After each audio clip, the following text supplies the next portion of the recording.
all over Odisha शांतनकर post Jajpur सबुठ आस कोरापुट मालकानगि सबुठ सुंदरगढ़ आस ऑल डिस्ट्रिक्ट आस 30टा डिस्ट्रिक्ट आम दाबी अच्छी 2014 ରୁ 2024 है 10 वर्ष है जेकोसी पोस्ट बाहर 1000 पोस्ट को 1,10,000 पिला होती 4 लाख 3 लाख पिला फर्म 1000 पोस्ट मैंने पिला संख्या जी बेकार संख्या बढ़ी बढ़ी चली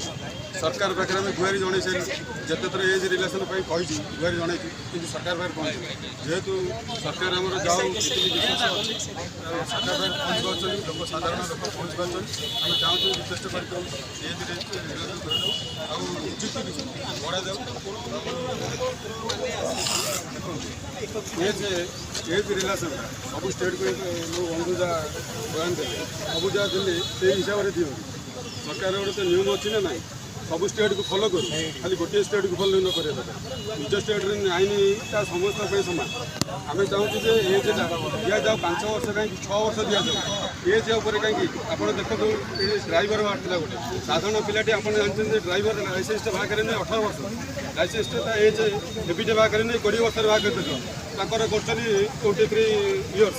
23 वर्ष है लाइसेंस तार कौन रहा कर 23 वर्ष बोलिए इंटरव्यू देपार से पिला तो लाइसेंस कर किसी लाभ होनी कौन ड्राइवर तर अटो चलो एज रिलेसन कर जेहेतु सरकार पर विश्वास